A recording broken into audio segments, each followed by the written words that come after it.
Hi, Mom, and everybody. I am at Gila Cliff Dwellings National Monument near Silver City, New Mexico. And those are the dwellings right there. And I've got the camera on, I think it's 4 times power, so I'm getting this from a ways away. See if I can change it now to, I'll get a little more view here of the formations and such. And then I'm going to see if I can change it back to normal. There we go. So that's just 1 time, so that's real time. Anyway, I'll give you a quick 360. And then I'm going to walk up. I think I'm going to just leave the camera rolling and walk up to the dwellings.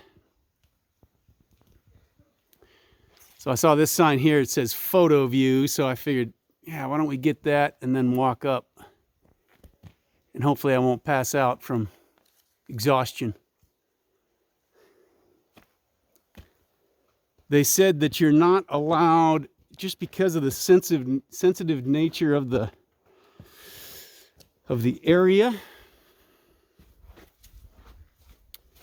you're not allowed to have anything, food or drink, except for water. And the biggest reason, he said, was because of the cliff dwellings.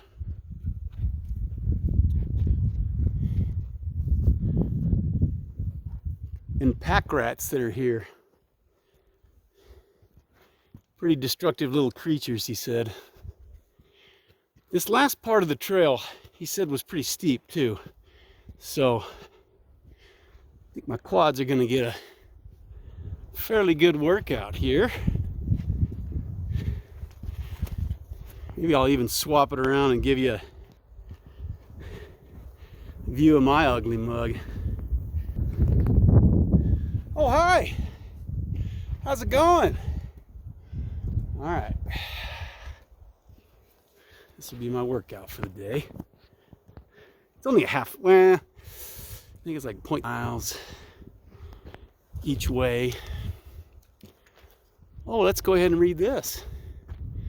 What do you see in this landscape that you could use to survive? Here on the hillside, the Mogollon gathered their raw materials. Unlike the shaded creek below, plants here thrive on less water and more light.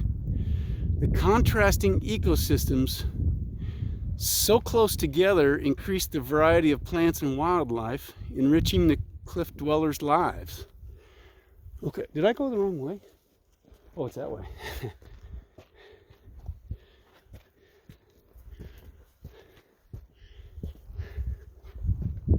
So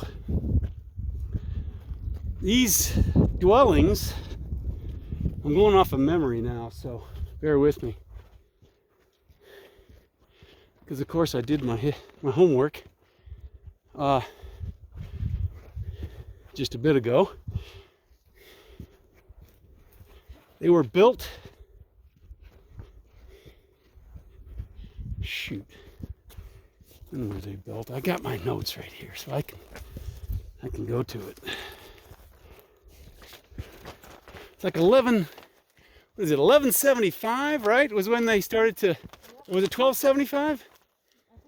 I'm at 1275. They said it's 700 years ago, right? So it's, yeah, 1275, yeah. And they only lived here for like 25 to 30 years. So basically 1 generation. And then they, oh man, look at this view. Sweet. And plenty of snow around. I know I'm going to be skipping around on topics here. Imagine that, scatterbrained as I am. The it was about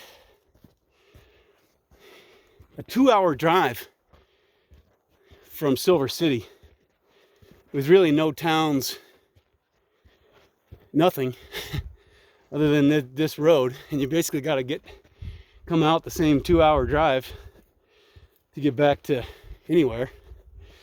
So, and it was super windy. You could only average about 15 miles an hour the whole way. But it was a great drive. I should have got a better view. Maybe I'll get a better 360 up here. Anyway, so these people were called the Mogollon people. But there's evidence that people lived here for thousands of years in these caves, in these cliffs, even before that. So going back to BC.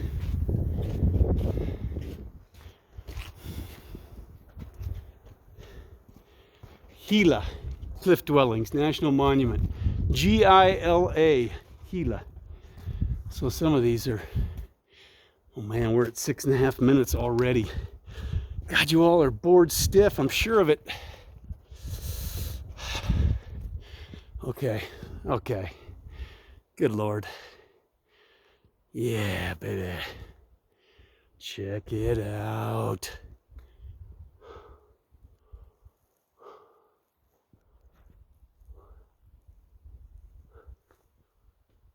Yeah. And of course the drive was, as all these drives, they were just spectacular views. And there's a little babbling brook. It's actually a natural spring that comes through that valley, through that canyon. So of course they had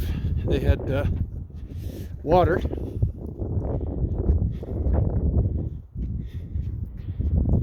But one of the rangers had actually said that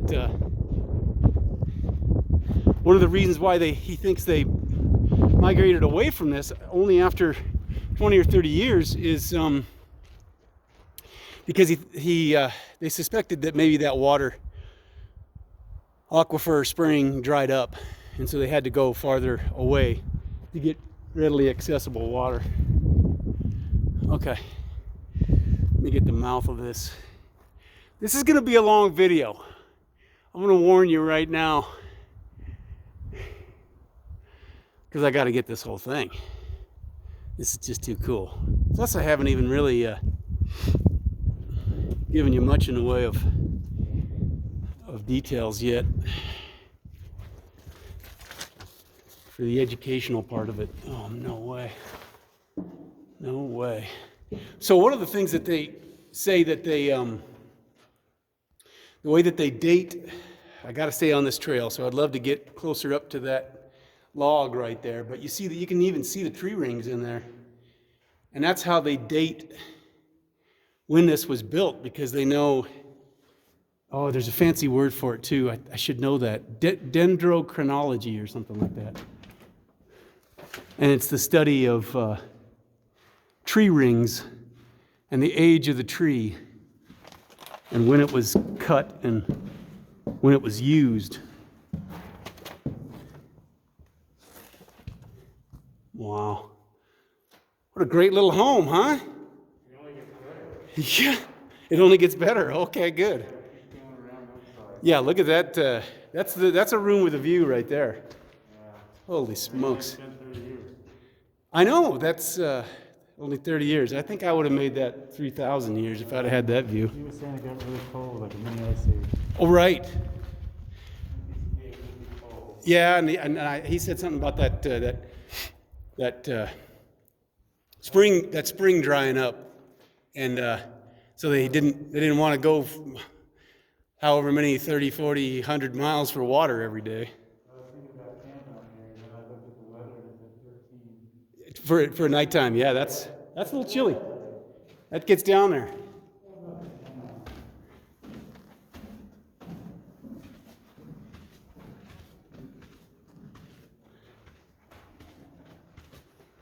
Now this area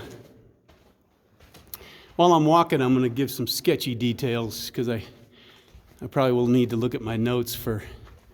And I got these little, of course, every one of these. You can't see that very well, can you?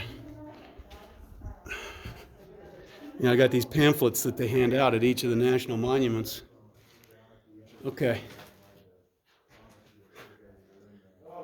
Here's the design. Mogollon mural. Although the design on the wall in front of you has faded since it was painted 700 years ago, its meaning remains.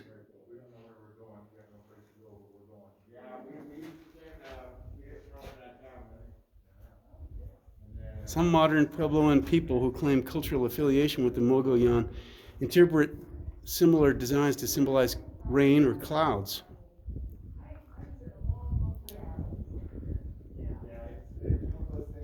I don't see that mural yet.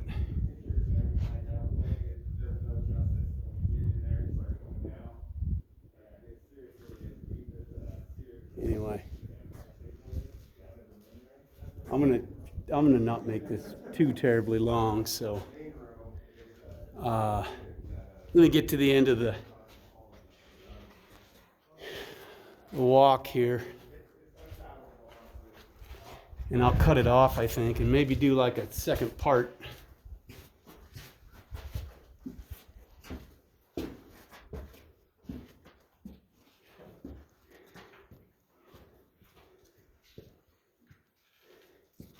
(1907)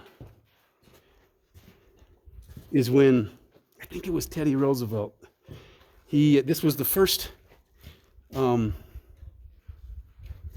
wilderness area. He established this as the first wilderness area in history, and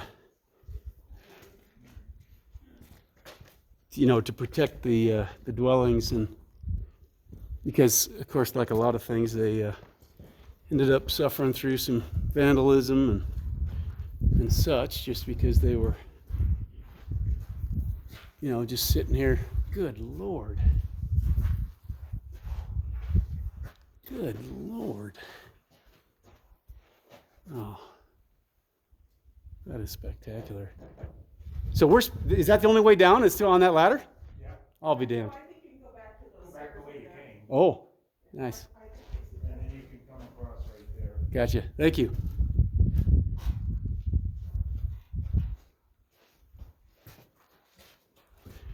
And that's how they theorized that they got up here too, is on a ladder every day.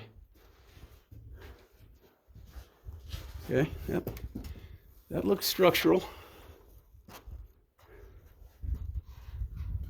There you go.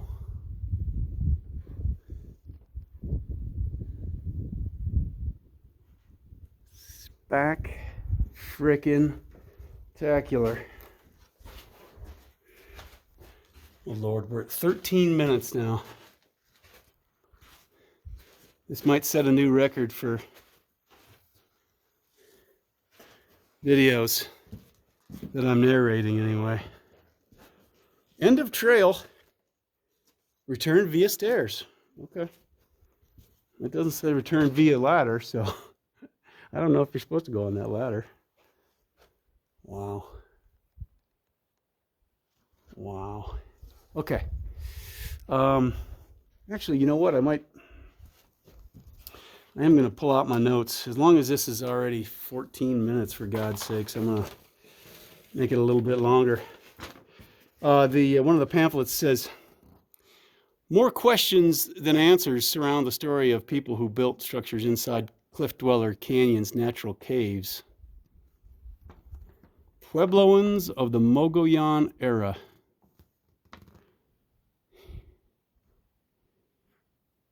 Built around 1276, and they migrated away around 1300. And however, there were other people that came here and lived here. It's just they don't. Those weren't the people that built it. Legendary leader Geronimo was born near the Gila River headwaters, so that's right here, in early 1820s, when Mexico challenged Apache control of the area. 30 years later, the United States asserted its authority in the area. Okay, and then we got some wind coming. All right, page 2. In 1907, President Theodore Roosevelt, thank you, Teddy, proclaimed Gila cliff dwellings national monument to prevent further damage and vandalism to the cliff dwellings. Pioneering ecologist Aldo Leopold was assistant director, district forester for the Southwest National Forest early in his career. In 1924, he persuaded the U.S. Forest Service to establish the Gila Wilderness, the nation's first designated wilderness area. Sweet. And thank you, Aldo Leopold. You are the man. Leopold's vision helped inspire the 1964 Wilderness Act that now preserves the wilderness of over 109 million acres of federal public lands.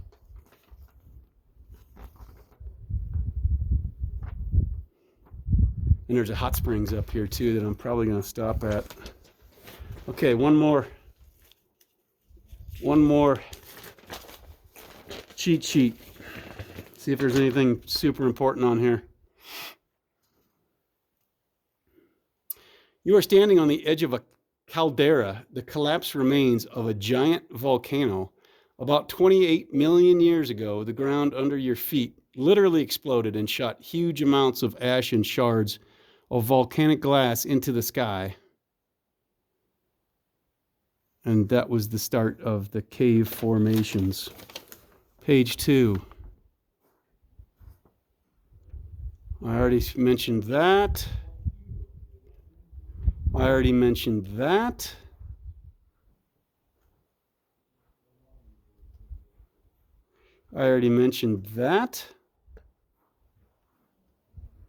Cliff dwellings have been described as the architecture of upheaval. Their appearance across the Southwest coincides with a surge in warfare and people moving into defensive settlements. Less accessible locations became havens. Building in cliff caves provided protection from the elements as well as strife. The strategy seems sound, as there is no indication that these cliff dwellings were ever attacked. Okay. I love you. Bye.